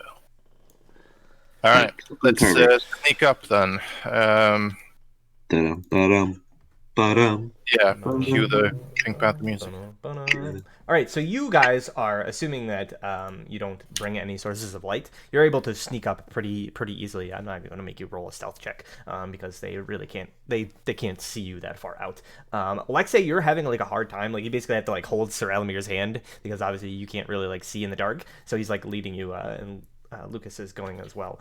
So you guys can kind of like make it right up to the edge of the palisade wall where you can see inside like the orcs. And let me go ahead and drag you over.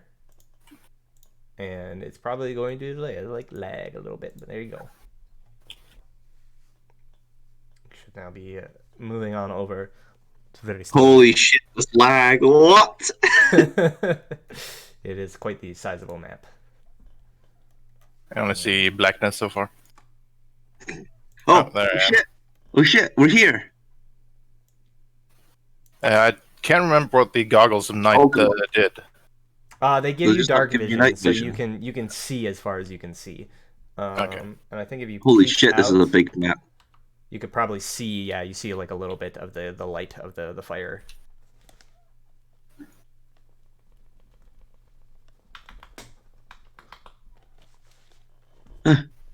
Yeah, I'm just holding Stralmir's hand, man. But yes, anyway. Let's break out the sheep, you lot. I'm not allowed to use fire, so I can't do anything. Can't do anything. If I can't burn it, I'm useless. Basically. There are other types of magic than fire. Not cantrip-wise. Is this all I see? Oh, it is. Okay. For now, Yeah, yeah. I suppose I could use Mage Yeah, Hand. the tents are kind of like obstructing the fire in line of sight. Okay. Well, I can't really see anywhere where I'm supposed to be going. Am I the only one who can see right now? No, Alamir has dark vision too, so you can both see. that there's basically like this entryway, right? This goes into the camp, and it's the only entrance as far as you saw. So basically, you just got to go in and try to use the line of sight from the tents that you can't see them. Use that to your advantage. So you can try to like sneak up a bit and hope that they can't see you as you approach. Is the thing here.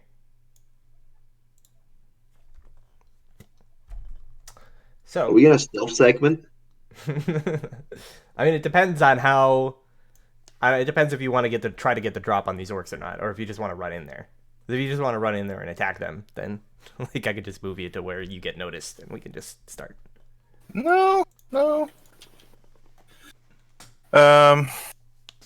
I don't know. I can't really see much.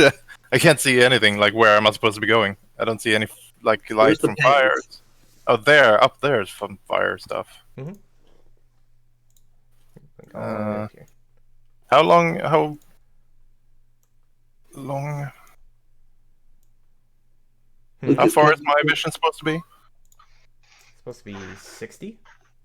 I can't see anything. I see like one square around me. No, that's not right because your token. Yeah, that's what I was wondering. I was like, what? Your token should be set up to have. Lucas, don't you have anything that can help break the sheep at the pen? Weird. We don't need anything specific. Like, what do you mean to break them out of their fucking pins? How do you break sheep out pens? Oh, now I see things. Like, what are the pins made out of? Wood? Like, are they just stakes? We've been through Can we this. start I can just pulling break out it with my stakes? pole arm. I can literally just. What about all the other pens, though? You can't just go. You can't break them out every single one. We just trickle It's not a around. single pen. It's like there's probably a bunch of sheep in each pen. Yeah. Yeah. So you have to break more than one pen. So I will. That would take a lot of time, though, wouldn't it?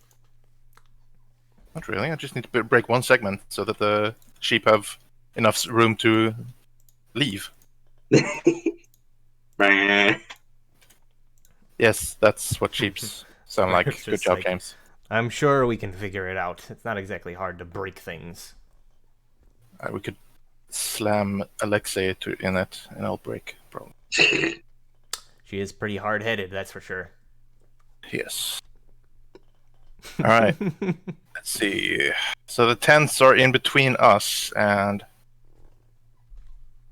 Oh, these are the pens. We are at the pens, right? Yeah, they're on the inside. These of are this the wall. sheep. Yeah, Oh.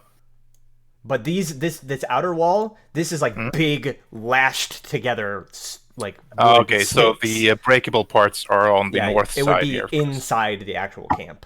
Yeah, okay.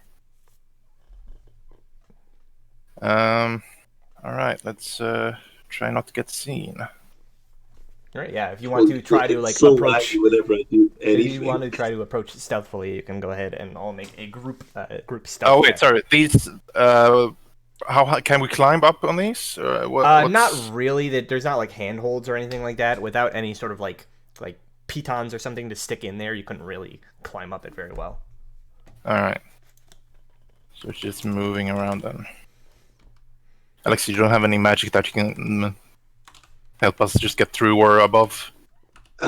It's lagging so much when I try and move my token. I don't even know what's going on. That shouldn't affect what spells you have. What spells do you want? Something to help us get through or over this fence or the wall here. That is the pin. Yeah, but we can't. We have to get in. I can If we make. can I get can into the enlarge pen. you. What? I can enlarge you. No. Okay. Yeah, you have to get into the encampment to get to where you can actually break the outer walls of the pens. Yeah. But I'm saying, if we can get over this wall, we'll be in the pen, and we Yeah. can go to the part of the pen we need to break, so we don't have to go past the fire, the guys at the fire. But I guess we can. How about a invisibility spell, Alexei? Suppose I could make you fly. Jesus Christ, make us fly. How many of us can you make fly? Um, 2. 1 with the 3rd level, but 2 with the 4th level. Hmm. But I need my 4th level spell slot, I'm afraid. Alright, how about this? I am the least stealthy person among us. I say as I like do a little jump with my chainmail on and it rattles. Now they know we're here. Probably You not jumped at and this, you rattled. Now they know we're here. probably not at Oh, this God distance. damn it. So how about you make me fly? I'll just fly over this here wall and go to the pen and try to start breaking it, and you guys try to sneak around. Maybe, if needed, cause a distraction or whatnot. Sounds good.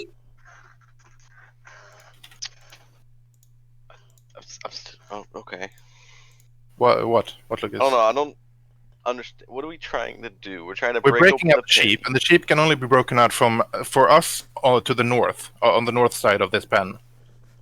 And this wall that we're hit by now, if I can just fly over it, I don't have to try and sneak by the people near close to the fire. Why can't we climb over it? Because it's unclimbable. It's like a flat surface. I asked if we could climb over it. We would need like pittance or Yeah, you would need like some sort of tools to like assist. climbing gear.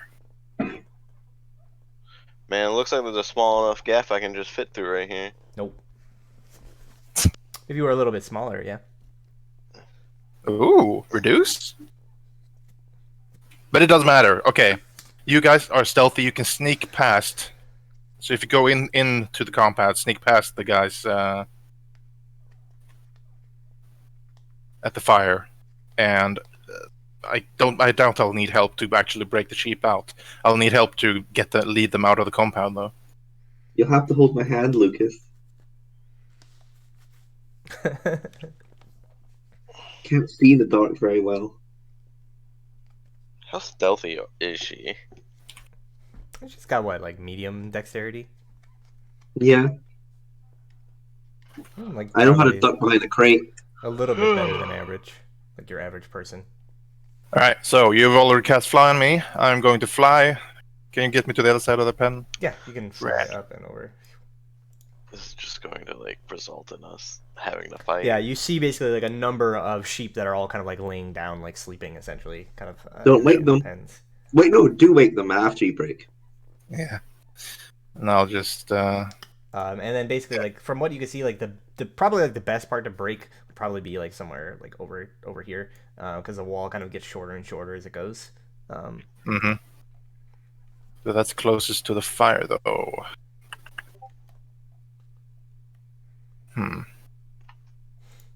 So I'll just walk up against the wall and like, okay, guys, you may need to cause some kind of distraction. I think I need to break the wall quite close to the orcs at the fire. All How right, many I guess we have orcs to are fix. there? Half a dozen, 2 dozen, or I think is that. Yeah, there's somewhere between like what the hawk saw was somewhere between like 6 to a dozen orcs total. But where you are currently, because of the way the tents kind of like obscure you and the way the orcs are like gathered around, you can't really like you catch glimpses of maybe like 1 or 2, but you can't get a good number from like the outskirts here. You would have to get closer. Why don't we just kill the orcs? Like, what's Yeah, the I think killing the orcs is the only way. Okay, killing people makes noises. And Baruch's just like, it's true, but hill giants are also pretty heavy sleepers, literally, but also figuratively.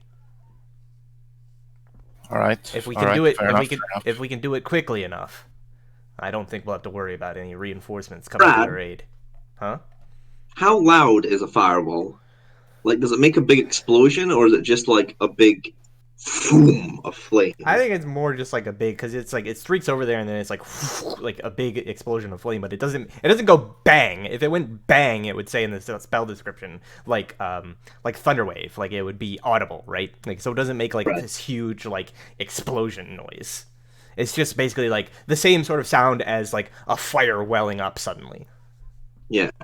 So I would say, I mean, a fireball isn't an explosive spell. So I'll just go up and hopefully incinerate the majority of them, and we can kill the rest before they can sound the alarm. All right, fair enough. Could I fly? How? Just an estimate of the eye. How high does the light from the fire shine, like up into the air? So the firelight isn't really that impressive. It seems to really it's like maybe about 20 feet at most that it illuminates, and that's like the edge of the dim light. So it's only like 10 bright, 10 dim. Because it's a pretty like. But from low, what we know, low orcs fire. have some kind of dark vision. Yeah. All right. All right. I guess I'll just fly close enough, and I can help. I'm gonna fly. I'm flying over like the sheep now, like say 20 feet or something. Sure. All right, let's go, Lucas. Yeah. So I'll be ready to strike when shit goes down. Can I have let's see, do I want Zurich or Alquill?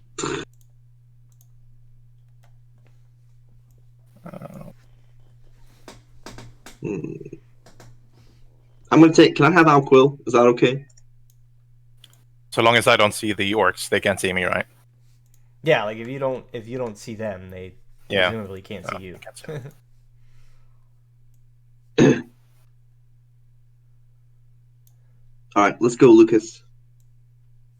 Let us go. All right. So you're going to move forward. Yep, Lucas is holding my hand. All right. So the two of you. Stealthily.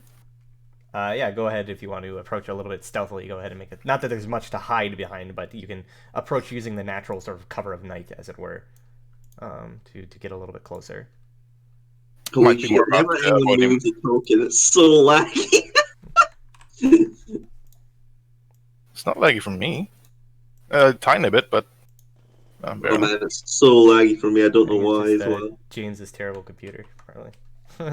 Yeah, so you get like there, Lucas, and now you can kind of see some of the orcs like milling about. But yeah, with your scores, they seem to be they're kind of like talking to each other and like gathered around the fire. They're not really expecting like an attack or anything so they don't notice you. So you kind of have the drop on them right now. You're not really sure how much closer you could get with them without them noticing you, given the fact that you know that they can see in the dark like you can. What are they saying? I speak Orcish. I mean, they're not really talking like typical like soldier around the fire talk, right? Like nothing of interest. I sure hope nobody's sneaking up to murder us right now. Yeah, it's like, man, it would really suck if somebody was coming to murder us right now. Man, I'm like 1 day away from retirement and like just like leaving these hill giants for good, man. Like they pay well, but they're harsh taskmasters. You know what would suck? A fireball. That would suck right now. I heard a story about a cousin of mine, man. He was working for the Hill Giants, and one day the fire just suddenly exploded violently, and it just that was the end of him. Real unfortunate. It's like, man, Lucas, I never knew that about you, man. Like, God, like, I'm really sorry for your loss. Do you have any more stupid questions, James? All right, ready, Lucas? I suppose. I'll Can I make a stealth check in order to like get a move action as my like get my longbow ready. surprise round thingy? If I can make it get closer before. Yeah, you can make a stealth check to see. I'm flying. Does that affect my noise thing? Not enough really, because you'd still kind of like be like the wind would kind of be like rattling your armor and all that kind of stuff. So. Damn it. 11. All right, but yeah, if, Lucas and Alexei, you are going to just like attack. Mm-hmm. Then we can. Right. roll initiative. And when we get to Sir, obviously they will be surprised. They did not see you coming. So you have the upper hand. And when we get to Sir Alamir's turn, we will see whether or not they notice him. Same roll. Doesn't matter.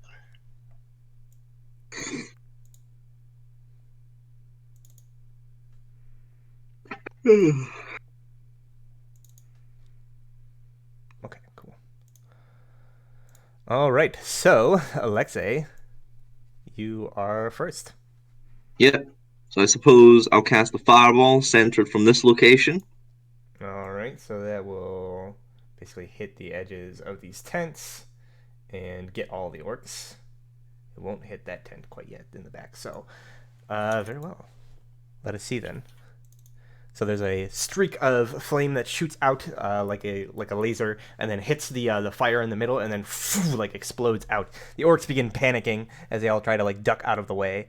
Let's see here. Was there 5 of them? Yep. 1, 2, 3, 4, 5. So only one of them succeeds. Well, how much damage did you do? 31. Mm-hmm. So there is a violent explosion as the fire suddenly like bursts open, and there's basically like kind of like these loud yells, basically of like panic. You see like the as the fire fades, some of the tents like they begin like to catch, and there is just a pile of charred orc bodies around the fire, as they are all killed in the blast. Easy peasy.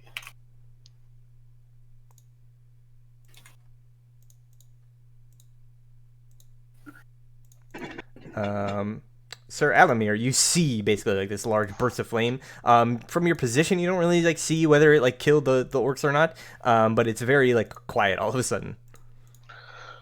No screaming of pain or diarrhea. There was some like loud panic shouts and then like silence as the fire just sort of shrank back down. All right, I'm gonna go to the what seems to be the weakest part of the fence. Well, at All this right. point, can we just open the gates? Do we have to break it down?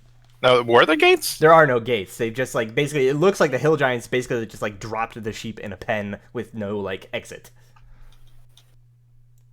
Fair enough. Yeah, I'll just try to break this part of the wall then. All right, go ahead and give me a strength check. We'll say athletics. You can use athletics if you're proficient. Yeah. Oh wow. 3. Unfortunately, as of yet, it seems you've underestimated the amount of strength it's going to take to remove these fences. So you're not quite able to push it all the way over just yet. However, you're making progress. Like it's beginning to pull up.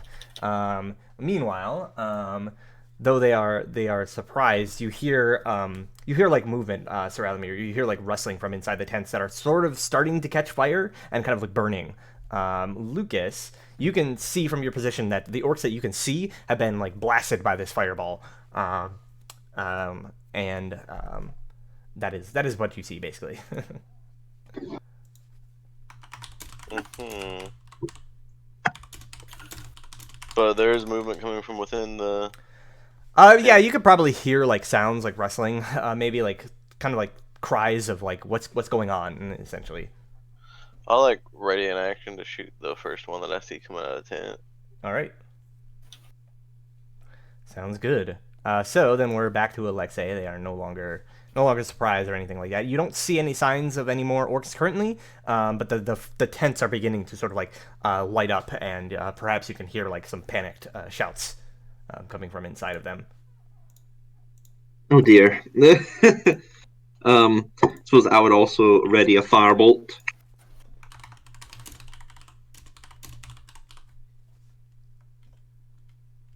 To shoot, when I see up here. All right. I think I'll move like. Oh my god! Hang on. All right, hang on. Yep. Oh, there we go. I'll move up there. You move up. All right. Sir Alamir, you're sort of still like pulling up these Yeah, fence I'll posts. jam my pole arm in like as leverage and just like try to press it up with my shoulder. Sure, yeah. Go ahead and give it another shot. We'll say with advantage now because you've got that lever now underneath it. Yeah. All right. With that, you are able to sort of finally wrench the fence post up from from where it's been like pounded into the ground, and kind of like collapse a section of the fence inward to where these sheep could like stride over it. All right, and we have to get them out. I'll move through the sheep-ish. Let's see. That was 1, 2, 3, 4, 5, 6, 7, 8 squares. And I'll just like I don't know, bonus action. I have so much experience with sheep as the noble's retainer. I'll just poke it awake and like go like Right. shoo it away towards You the. begin poking. We'll say probably it'll be like your action to begin like rousing the sheep. So you can do Okay. that kind of like on your next turn here. Then these orcs begin to wake up. At least the ones that are in the burning tents.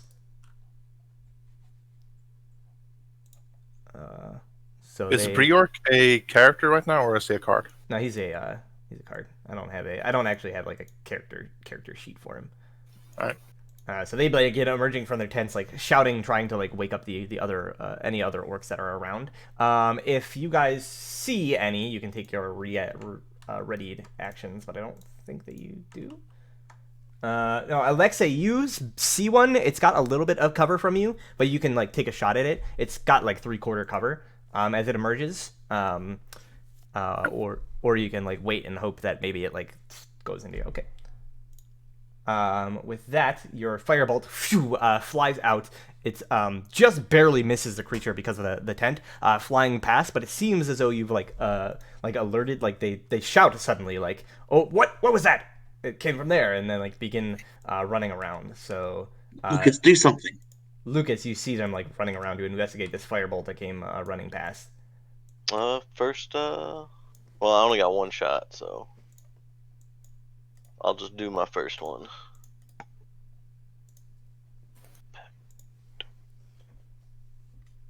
I don't know why I keep rolling an advantage.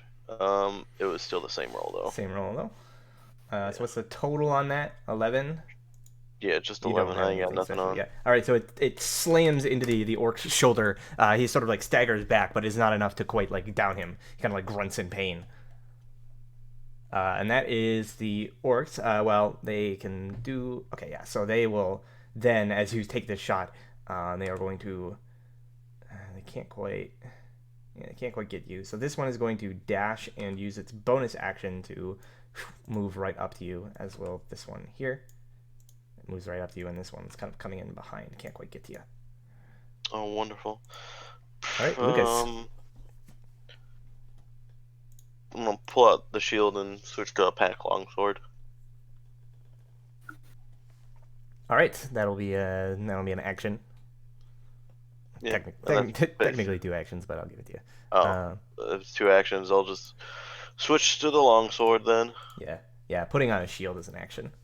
So, yeah, you switch to the sword, and then Alexei. There's an orc in your face.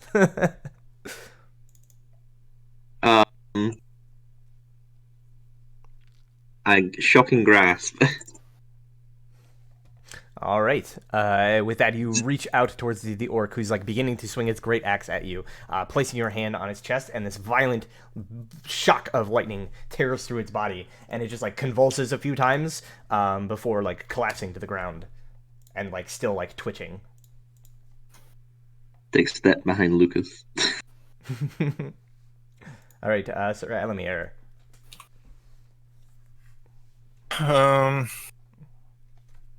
Release the sheep. Yeah, I'll just use my action to I'll actually move even further back so that I'll move like here.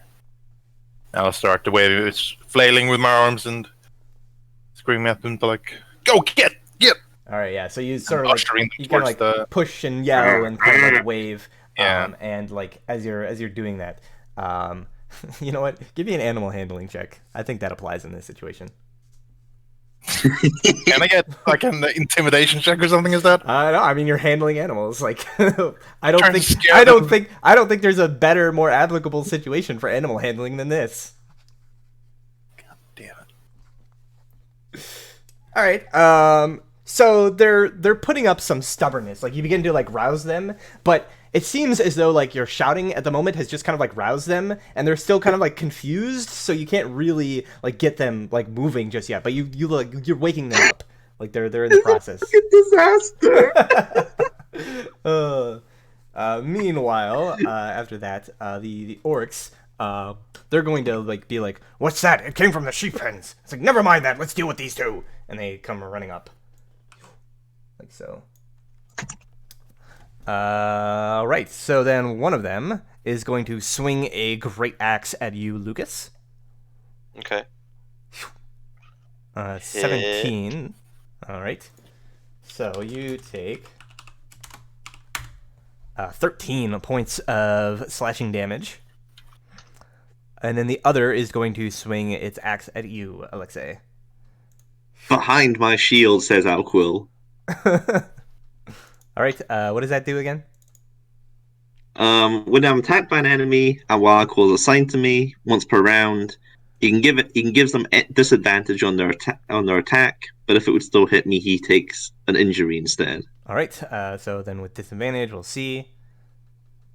No, it still hits you. So instead, Alco will take the injury, and instead of you taking damage. I think you have editing rights on the companion sheet, so you can just box an injury in there. I do not. You don't?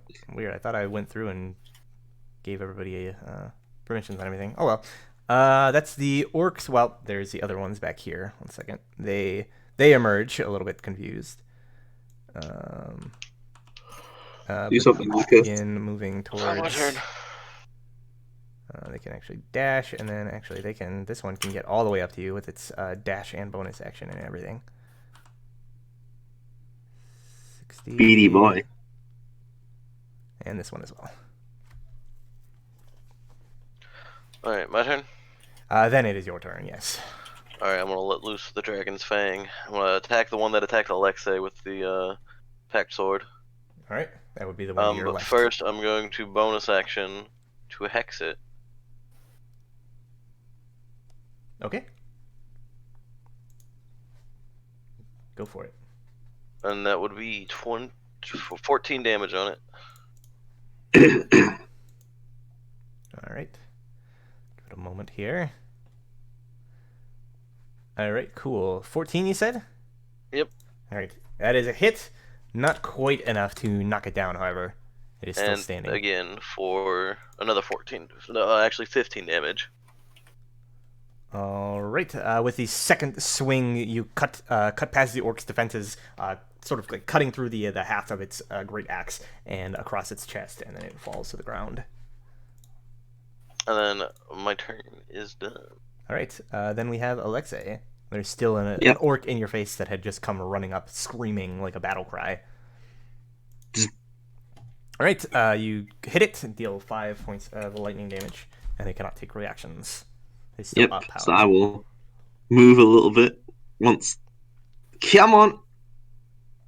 Come on! There we go. Still very dark. Yeah, there's like no light source, so there we go. I should fix that, and I'll go ahead and put Alco's injury up there. Sweet. Alrighty then. So, and then we have Sir Alamir. Sheep rouser. Get moving, you stupid animals! Go back home! Alright, we'll say with that, now that you've taken significant enough time, you can spend your turn sort of like shouting and screaming at them. Now that they're like awake and like the situation is grasping, you see them begin to move and like kind of like herd out, and then they're shouting like Lucas and Alexei. You see like Lucas, you see like this herd of sheep begin to like emerge out from the gap in this fence, and the orcs are just like, the sheep, what the. Since there's fires going on over there, I'm guessing the sheep automatically take the left turn and go out. Yeah, so they don't run through towards the like flaming tents either. So They like begin like charging in your direction as you're like fighting over here. They know that they are future kebabs, so they go directly towards the fire. All right. So then the orcs are just. Oh wait, going... can I use my like movement to move with the sheep, like Yeah, you ushering can, them you out? can like move like sort of like forward as you're like ushering them out. 1, 2, 3 more sheep as well. 3, 8. I'm riding this sheep that I'm on right now. I found the biggest sheep I could find, and I'm riding it. So these orcs, seeing the situation, are just going to try to like. They don't really have any hope of like stopping the stampede of sheep, so they're just going to try to deal with you two. They are all going to attack Lucas. Wow. 1 and 2. One of them hits, Yeah. dealing another 8 points of slashing damage to you. And then it is your turn. I'll attack the one that hit me, or you know what? I'll just attack this one. Has anyone been hurt yet? No, these are the ones that like emerged late from the tent. Alright, The one that Alexei grabbed. Yeah, that one down there. This one Like alright, took a little bit of like a static shock. Not much, but I'm gonna attack him now. Switch my hex to him. okay. Bonus action there.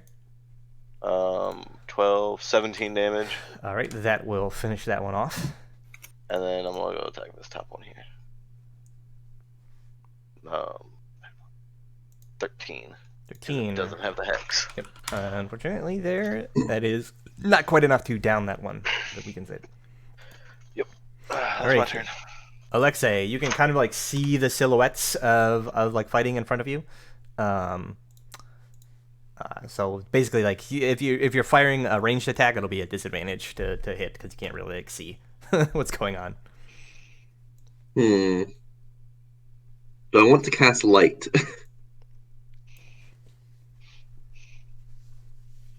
That is the question. That is a question indeed. Okay, right. I guess I'm melee maging it. Let's go.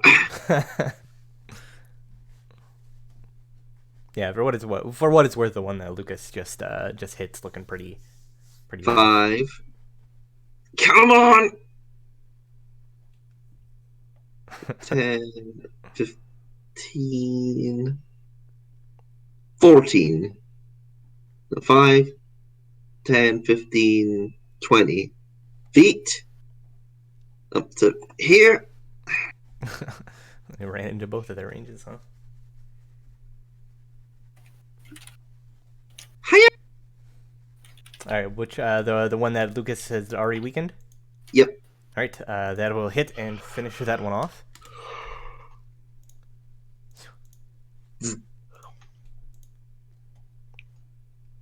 All right. Cool. Sir Alamir, the sheep have now sort of like flooded out of this pen, and as you guys are fighting over there, like you're having to dodge around sheep that are basically like stampeding out of the palisade, like past you and like in your direction. So like you're fighting and like dodging sheep and like all that kind of stuff. Luckily, I don't think anyone's died to a sheep stampede, so we got that going for us. Yes. So, Sir Alamir, this pen has now been like emptied. You can still hear like sounds of fighting nearby. Seems your friends are still dealing with the orcs, but things seem to be going relatively well. What do you wish to do?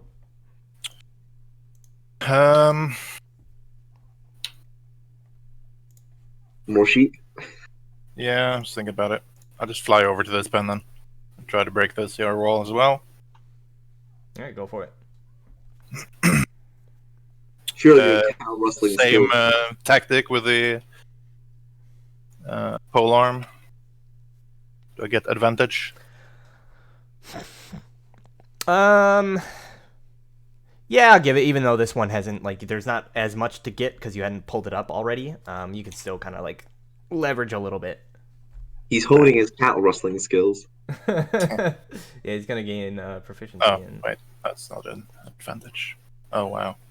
All right, yeah. So you begin like it's not quite enough to like all the way, but it gets most of the way there. So basically, you could probably like push it over on the next turn easily.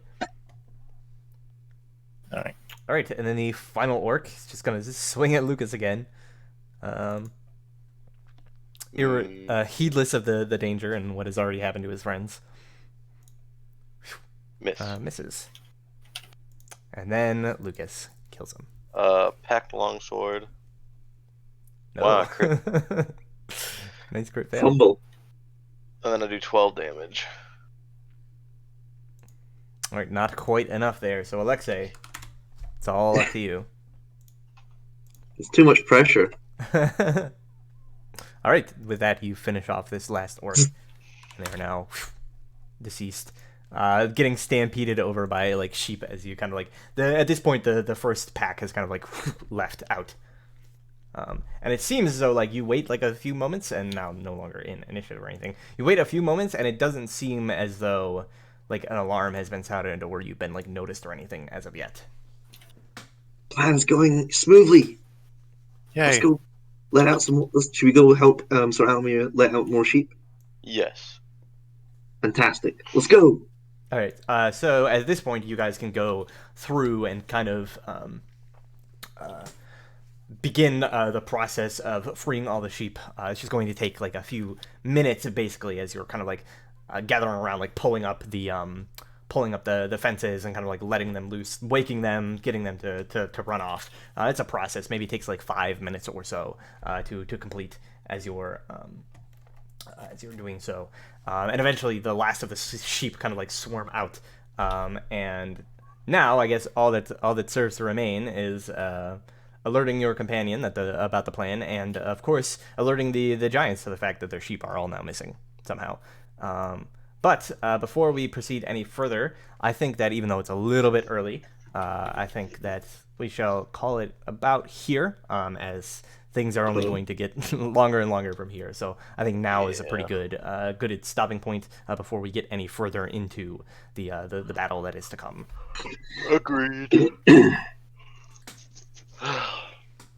Crystal Crusaders. Sheep thieves. Sheep thieves.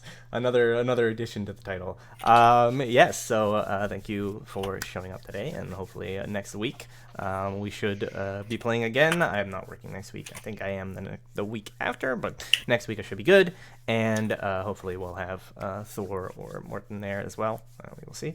Until then, adieu, and let's see here. Eeny, meeny, miny, mo.